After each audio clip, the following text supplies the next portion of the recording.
प्रिय विद्यार्थियों नमस्कार। मैं डॉक्टर चंदन प्रकाश, लेक्चरर इतिहास विभाग, वीर विरमदेव राजकीय स्नातकोत्तर महाविद्यालय जालोर। मैं अपने पर्सनल यूट्यूब चैनल पर आप सभी का हार्दिक स्वागत करता हूं। प्रिय विद्यार्थियों, आज हम BA part second paper first के अंतर्गत मुगल बादशाह अकबर के शासनकाल के अंतर्गत बैरम खां का पतन के बारे में विस्तार से अध्ययन करेंगे। मुगल वंश की पुनः स्थापना में बैरम खां का पूर्ण योगदान था और राज्य में उसका बहुत प्रभाव था, परंतु 4 वर्ष के बाद 1560 ईस्वी में उसका पतन हो गया। उसके पतन के कई कारण थे। निजामुद्दीन अहमद के अनुसार विभिन्न सरदारों का बैरम खां के विरुद्ध अकबर को भड़काना उसके पतन का मुख्य कारण था। अकबरनामा में उसके पतन का कारण उसका दंभ बताया गया है। अबुल फजल ने लिखा है कि अंत में बैरम खां की कार्यवाहियां असहनीय हो गई थी और उसका दिमाग उसके खुशामंदियों ने खराब कर दिया था। फरिश्ता कहता है कि सारांशतः बैरम खां के विरुद्ध विशेष रूप से इस आरोप से कि वह कामरान के पुत्र अबुल कासिम मिर्जा के पक्ष में चाल चल रहा था। अकबर भयभीत हो गया और अपने संरक्षक की शक्ति को कम करना आवश्यक समझा।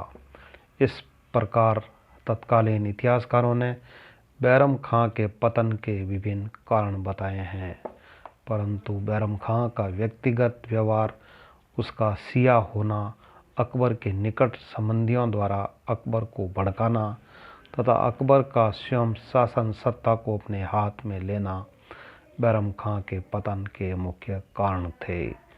अकबर के निकट के व्यक्ति जैसे उसकी धाई माँ माहम अनगा और उसका पुत्र आदम खां तथा उसका दामाद शिहाबुद्दीन भी साम्राज्य में कुछ लाभ के पद प्राप्त करना चाहते थे और इसमें बैरम खां को रुकावट मानकर वे उसके विरुद्ध बादशाह के कान भरते रहते थे। फिर बैरम खां के शत्रु तुर्क सरदार उसके दुर्गुणों को बढ़ा चढ़ाकर और उसके अभिप्रायों को तोड़ मरोड़ कर बादशाह के सामने रखने के लिए सदैव तत्पर रहते थे। बैरम खां शिया मत को मानने वाला था, जबकि बादशाह और उसके परिवारजन सुन्नी थे।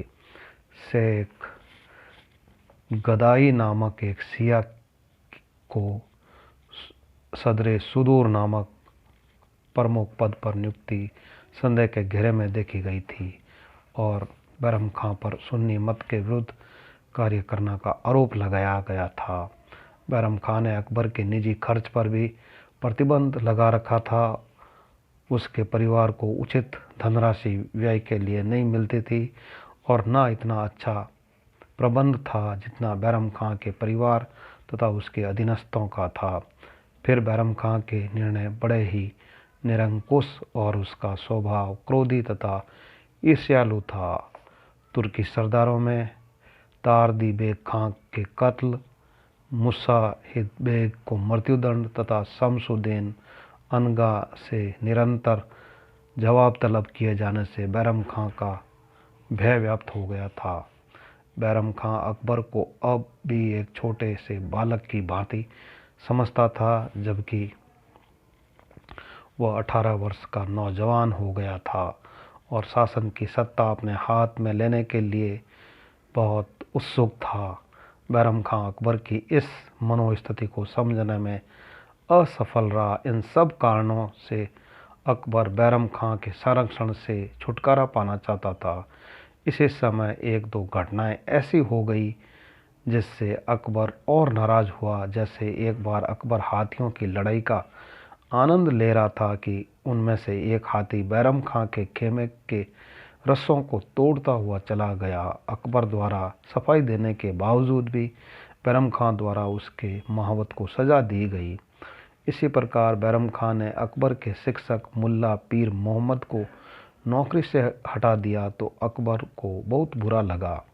ऐसे ही कुछ और छोटी मोटी घटनाओं ने इन दोनों के बीच खाई को और गहरा कर दिया। अंत में बैरम खां के विरुद्ध षड्यंत्र रचा गया। अकबर ने आगरा से मां की बीमारी के बहाने दिल्ली चला गया, जहां सभी बेगमों ने, विशेषकर महाम अनगा ने, बादशाह से बैरम खां को उसके पद से हटाने की मांग की। अकबर ने बैरम खां को पृथक करने का निश्चय कर अपने शिक्षक मीर मोहम्मद अब्दुल लतीफ के हाथ बैरम खां के पास संदेश भेजा कि अब मैंने निश्चय कर लिया है कि शासन सूत्र अपने हाथ में ले लूं, इसलिए मैं चाहता हूं कि आप मक्का की यात्रा करें। एक अरसे से आपका यह विचार भी था। हिंदुस्तान के कुछ परगने आपको जागीर में दे दिए जाएंगे, जिससे आपका निर्वाह हो सकेगा। आपके कर्मचारी के द्वारा इसकी आमदनी आपके पास भेज दी जाएगी। बैरम खां ने बादशाह की आज्ञा का पालन करने का निश्चय किया तथा हुसैन कुली बेग के साथ अपना झंडा, नकारा और दूसरे चिन्ह सम्राट के पास भेजकर वह मक्का जाने के लिए पंजाब की तरफ रवाना हो गया। बैरम खां के विरोधियों को इससे संतोष नहीं हुआ और उन्होंने बैरम खां के शत्रु पीर मोहम्मद खां को एक सेना के साथ उसे शीघ्र भारत से निकालने के लिए उसके पीछे भेज दिया। बैरम खां इससे उत्तेजित हो गया और उसने मुगल सेना का विरोध करने का निश्चय किया। तिलवाड़ा नामक स्थान पर युद्ध हुआ, जिसमें बैरम खां हार गया। बाद में उसे बादशाह के सामने लाया गया। अकबर ने उसे क्षमा करते हुए उसके सामने 3 प्रस्ताव रखे। प्रथम, कालपी और चंदेरी का गवर्नर बन जाए। द्वितीय, दरबार में बादशाह का गुप्त मामलों का सलाहकार बन जाए। तृतीय, वह मक्का की तीर्थ यात्रा पर चला जाए। बैरम खां ने प्रथम 2 प्रस्तावों को अस्वीकार करते हुए मक्का जाने का ही निश्चय किया। वह राजस्थान होकर गुजरात की ओर चल पड़ा, लेकिन पाटन में अफगानों के एक दल ने उस पर हमला कर दिया। मुबारक खां नामक अफगान ने, जिसके पिता को बैरम खां ने मछीवाड़ा के युद्ध में कत्ल कर दिया था, उसे मार दिया। तदुपरांत मृतक का डेरा लूट लिया। कुछ फकीरों ने बैरम खां के शव को उठाकर दफना दिया। उसका परिवार बड़ी कठिनाई से अहमदाबाद पहुंच सका। अकबर ने उनको दरबार में बुला लिया। बैरम खां की विधवा पत्नी सलीमा बेगम से अकबर ने निकाह कर लिया और उसके 4 वर्षीय बच्चे अब्दुल रहीम का पालन पोषण अपनी देख रेख में किया, जो आगे जाकर अपनी योग्यता से खान खाना के पद तक पहुंचा। जैसा कि स्मिथ ने लिखा है कि बैरम खां के पतन और मृत्यु की कहानी एक दुखद प्रभाव छोड़ती है। प्रिय विद्यार्थियों, इस प्रकार आज हमने बैरम खां के पतन के बारे में विस्तार से अध्ययन किया है। Very thanks.